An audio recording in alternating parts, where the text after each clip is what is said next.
What is going on, guys? Nick here, back with another video. On Thursday, October 21st, Snap, aka Snapchat, reported earnings. They missed the revenue expectations, and even worse, Apple's new iOS privacy settings impacted their business more than expected. The stock market immediately responded with a 22% sell-off, but sometimes opportunities like this can lead to really good value plays. So I took a look at Snap stock, and I was actually really surprised with what I found. So in this video, I'm going to take a look at Snap stock and show you guys why I think it's a strong buy right now. So let's start this off by looking at the earnings that Snap reported. That is tough to get used to. So they actually reported only a slight revenue miss. 1.1 billion was expected, but they missed by about 30 million, coming in at 1.07 billion. Earnings came in at minus 5 cents per share versus 8 cents expected. And daily active users came in higher too at 306 million versus 301.8 million expected. Now the part that scared all the investors is average revenue per user came in at only $3.49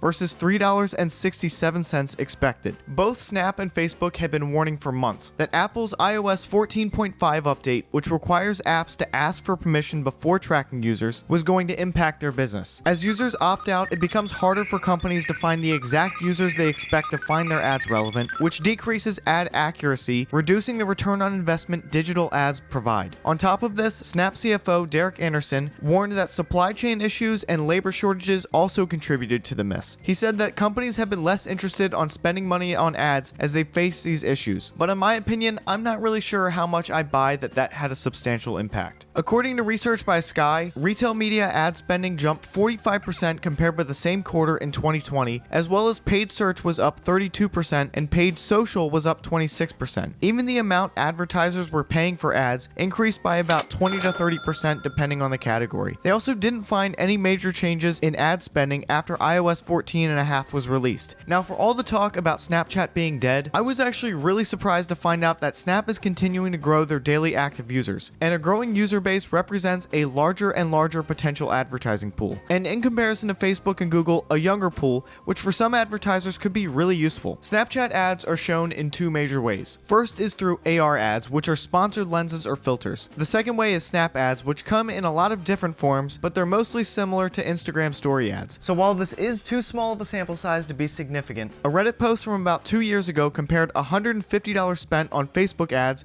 versus $100 spent on Snapchat ads for their e-commerce store. They ended up getting double the impressions with Snapchat, 39,000 versus 20,000, and they had 365 link clicks on Facebook versus 508 on Snap. So for about 2/3 of the money, they were able to double the amount of users directed to the site. But again, this is too small of a sample size, and to really rely on it, I'd need more information. What exactly was their target? Did they only want them to visit the website, buy a product, spread brand awareness, etc.? Okay, so now that we have an understanding of the business, let's take a look at how they're performing. So Snap's financial data goes back to 2015, and it's showing really consistent and impressive growth, going from just 59 million in revenue in 2015 to 3.7 billion over the past year. They still have yet to turn a profit, but each year the losses are more and more slight, which is a good sign. Overall, Snap's revenue and profits look way better than I had expected. When we look at the revenue versus expenses, we can see that the majority of the revenue is spent on the cost of revenue, which Snap explains as computing costs, advertising measurement services, and their overhead costs. Their other big expense is research and development, which they use for their engineer and designer salaries and the facilities that they use. Now, when we look further into user growth, we can see that North America and Europe have shown modest growth, but the rest of the world is where they've seen the majority of their growth. The issue is adding users from these areas where those users aren't as desired by advertisers. That really doesn't help Snapchat very much. And when we look at their average revenue per user, we can see a really big difference. North American users are way more valuable than even their European users. I was actually kind of surprised to see that their European users and the rest of the world provide pretty much the same amount of revenue per user. Okay, so now that we have an idea of how the business is performing, let's take a look at what they're worth. Now, before I get into their forecasted earnings, I do want to point out that Snapchat has been getting hit by a lot of earnings revisions, and not the positive ones. 3 months ago, Snapchat was forecasted to earn 79 cents by the end of 2022, and right now that's down to 57 cents, which is about a 25% decrease. So revenue is expected to continue growing at pretty much the same strong growth going forward. And by 2023, analysts are expecting this is when Snapchat will be profitable. But personally, looking at this trend, this seems like a pretty big sudden jump. Looking at the revenue growth, we can see Snap has consistently maintained very high growth, over 40% each year, and the forecast is for that to continue. So I think for Snap, an appropriate growth rate for the top end is 35%. And now I know they've held way over this amount for a while, but this is a very high number, and while we might see 40% growth over the next few years, usually this does slow down and investors tend to price this expectation into the stock. The good news is, if the stock does exceed this growth rate, the stock price tends to go up much faster. For the bottom end number, I'll use 30% growth, but if you want to try using your own numbers, use the PE calculator I have down in the description. Because Snap isn't profitable yet, we're going to have to figure out the expected profit margin. So Facebook has averaged about 25% profit margin over the last 10 years. However, Facebook was profitable in 2011 when they made about the same amount as Snap reported this year in revenue. Twitter, on the other hand, has never been profitable except for 2018 and 2019. So I'm going to use a conservative 15% profit margin for the bottom end, and for the top end, I'll go with 20%. But again, if you want to try with different numbers, check out my PE calculator in the description. So a growth rate of 30% gives us a fair PE value of 123, and a growth rate of 35% brings fair value all the way up to a pretty insane 180. But to get to the price to sales ratio that we need to value Snap, we have to multiply this by the profit margins we expect. For the bottom end number, 123 times 15%, this gives us a price to sales ratio of 18. Our top end number, 180 times 20%, gives us a price to sales ratio of 36. So when we look at this valuation on a chart, we can see that Snapchat is actually extremely cheap. Today's share price is about $51, and by 2023, the company could be worth a top end value of 185. And our more conservative bottom end price shows nearly double at $92 per share. But for these numbers to happen, Snap needs to maintain its current trajectory, something that analysts have been more hesitant on with all of the downgrades. So I don't own any Snap shares, but after doing my research for this video, I was extremely surprised with how much revenue growth that they're showing and just how fair the valuation is. It is way better than I had expected. Now, because they have been hit with a lot of downgrades, I don't think it's the worst idea to wait a couple quarters just to see how things go, or to just start with a really small position and continue to add over time as long as things maintain on track. Snap is a way more impressive business than I had expected, and I think the stock has a ton of upside. Now, if you did like this video, make sure you check out this one over here next. Don't forget to hit the like button though before you leave, and as always,